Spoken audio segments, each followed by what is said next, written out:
Good morning. This is your religious news for today being July 20th, 2013. My name is Chip Taylor, and I'm coming to you from beautiful Melitopol, Ukraine. Your first news story comes from the Religious News Service, and I gotta tell you, I found this to be a disturbing story. I'm still wondering about it. The headline says 5 questions for transgender chaplain Cameron Partridge. And I'm going to read just a little bit about this. I want you to find this yourself on the Religious News Service, religiousnews.com. And the date on this is July 19th, 2013. To give you just a brief outline of what we're talking about, Reverend Cameron was born a woman and went to a women's college, graduated in, I think it says here, 1995. While she was at college, she came out as gay, announced that she was gay, but also announced that she was called to the priesthood. As controversial as that may be, she later graduated from Harvard Divinity School, married her girlfriend, became an Episcopal priest, changed her name, then changed her gender, and now today, she is, or he is, that's starting to get confusing now, Reverend Cameron Partridge, a religion scholar at Harvard Divinity School and an Episcopal chaplain at Boston University, is living outside Boston with his wife and 2 children in what looks like, to those that don't know them, like a typical heterosexual marriage. There's a lot of stuff going on with this article, but let me just read you. It's a question and answer article, and it's rather lengthy. But let me just read you some of the disturbing things. And this is some of the comments that were left at the end of the article, and you can read these yourself. The first comment: Cameron may be the bearded lady, but remains a female, as God made her. Who is she to say that God made a mistake? The next comment says, who is to say that a person of male gender born into a female body is a mistake? Perhaps there is a reason that you simply do not see. Perhaps transgender people are God's way of challenging us to see the person beyond the body. And the last comment says, exactly. I don't know how you can completely reject how God made you and then say that you want to serve God and lead others to do so. It's opinions on both sides of this, and hopefully I have not made my opinion clear, but I found it disturbing. I'm not judging anybody, but one of the things that I do understand about my relationship with Christ is that Christ came to make the comfortable uncomfortable. Christ came to make the comfortable uncomfortable. And Christ came to give comfort to those who needed comfort, those who were uncomfortable. Christ definitely makes us live or think, believe outside of the box. And this is an article that brings up a lot of stuff. Anyway, I would suggest you read this article in its entirety, and you may or may not hear more from me about this. We will follow this. Alright, the next article comes from Worldwide Religious News, wwrn.org. And again, I suggest you read this because this is also a disturbing article. I try to bring you news that's not mainstream. religious news that's not in the New York Times or basically talked about in church or over the dinner table. Now, this article comes from July 16th, 2013, and it's quoting The Economist. I don't know whether that was a previously published article.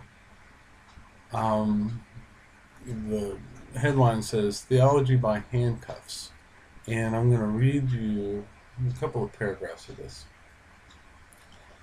In a recent posting, I noted that the European Union, this being the author of this article, I noted that the European Union had put forth some detailed ideas about how religious freedom should be fostered outside its borders, and also that it still gave its own 28 members lots of leeway in handling church-state relations. That is not just a hypothetical point. Countries that aspire to join the EU find their governance, legal systems, and performance on human rights, including religious freedoms, scrutinized closely. Once they squeeze through the gates, the pressure slackens. They're going to look at your human rights just like they are here in Ukraine. The EU is looking at what's going on in Ukraine and not exactly an approval of what goes on here in Ukraine, both legalistically and as far as religious freedom is concerned. But this goes on to talk about some controversy in Macedonia. As it happens, there is one would-be EU member whose recent record on religious freedom may fall short of the standard which the Union, albeit a tad hypocritically, expects from its aspiring neighbors. You cannot argue about the hypocrisy of the EU. If the country were already inside the door, it might get off more lightly, but that doesn't make things better. The country in question is Macedonia, where an internationally recognized Christian bishop has been locked up on charges which many human rights campaigners regard as trumped up. The World Council of Churches says he is the victim of persecution. The Conference of European Churches has called for his release. Amnesty International once called him a prisoner of conscience. The charges are embezzlement, but it has to do with decisions that were made by Macedonia, Slovakia, the Orthodox Church, Serbia, Yugoslavia, communists. All this stuff has been going on since 1967. And the controversy has just bubbled and percolated. The point being, and you should read this article, but the point being, religious freedom is not guaranteed in Europe, let alone the rest of the world. Some people think, this is 2013 and everything's kosher. No. And there's some interesting things going on here in Europe. Christians are not always in agreement with each other, obviously. But it's not just about Christians. There's also the controversy with the Jewish population, the Muslim population. You can't just do what you want. As it should be, you should be able to pretty much worship God as you feel. Not so much really anywhere.